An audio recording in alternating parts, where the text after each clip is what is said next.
ઘોગંબા તાલુકાની દાઉદરા મુખ્ય પ્રાથમિક શાળા છે। આ શાળા 1 થી 5 ધોરણની શાળા છે। 2018 થી આ શાળાને ડિસમેન્ટલ કરવા માટે વહીવટી રીતે અરજી મૂકેલી હતી અને 31/5/2021 એ ડિસમેન્ટલનો હુકમ મળેલો છે। આમાં ત્રણ રૂમ ડિસમેન્ટલ કરવા પાત્ર છે અને એક રૂમ બૂથ છે જે અત્યારે બી ડિસમેન્ટલ કરવા પાત્ર છે, કારણ કે વહીવટી મંજૂરી મળેલ નથી, કારણ કે બૂથ છે એટલે વહીવટી મંજૂરી ડિસમેન્ટલ કરવા માટે મળેલ નથી। હાલની તારીખમાં 4 રૂમ ડિસમેન્ટલ કરવા પાત્ર છે। 2021થી આ બાળકો જે મંજૂરી પ્રમાણે જે ચૌહાણ સતીશકુમારના ઘરે બાળકો બેસતા હતા, છેલ્લા 6 મહિના એમને સામાજિક પ્રસંગના કારણે છેલ્લા 3 મહિનાથી અમે દૂધ મંડળીની મંજૂરી લઈને ત્યાં બાળકો બેસે છે અને એની રજૂઆત અમે તાલુકા કક્ષાએ કરેલી છે।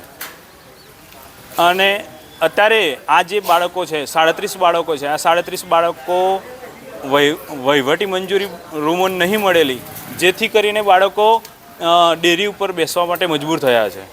જે સાધનો દૂર થાય છે અને જે શૈક્ષણિક જે બાળકોને શીખવા માટેના જે સાધનો મળે છે એ સાધનો અત્યારે દૂર ખાય છે, કારણ કે અહીંથી દૂર બાળકો ભણવા માટે દૂધ મંડળીમાં જાય છે, એટલે જેથી કરીને આ જે શૈક્ષણિક સાધનોનો ઉપયોગ કરી શકતા નથી। આસિસ્ટન્ટ શિક્ષક દાઉદરા મુખ્ય પ્રાથમિક શાળા। ભણશે ગુજરાત આગળ વધશે ગુજરાત, ગુજરાત સરકારનું જે સૂત્ર છે આજે ખોટું સાબિત થયું છે, કારણ કે પંચમહાલ જિલ્લાના ઘોગંબા તાલુકાના દાઉદરા ખાતે હાલ ન્યૂઝ રૂમની ટીમ પહોંચી છે અને અહીંયા તપાસ કરતા છેલ્લા 5 વર્ષથી જે તમામ જે દાઉદરા પ્રાથમિક શાળા છે તે તમામ જે રૂમો છે એ જર્જરિત હાલતમાં જોવા મળ્યા છે, કારણ કે અહીંયા જે તેને ડિસમેન્ટલ કરવા માટેનો ઓર્ડર મળી ગયો છે, પરંતુ નવા બાંધકામની જે વહીવટી છે મંજૂરી હજુ મળી નથી, જેના કારણે જે તમામ જે બાળકો છે હાલ 1 થી 5ના જે 37 બાળકો છે છેલ્લા 5 વર્ષથી એક જ રૂમની અંદર જે ગામની ડેરી આવેલી છે ડેરીના હોલમાં બેસીને અભ્યાસ કરે છે।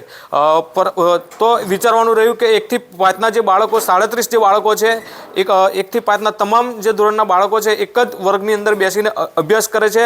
તો જે સરકાર દ્વારા જે મોટી મોટી વાતો કરવામાં આવે છે કે ભણશે ગુજરાત આગળ વધશે ગુજરાત, પરંતુ અહીંની પરિસ્થિતિ જોતા એવું લાગે છે કે અહીં જે તમામ જે બાળકો એક જ વર્ગની અંદર બેસીને ભણે છે કઈ રીતને ભણશે। News room Bhavin Parmar, Panchmahal.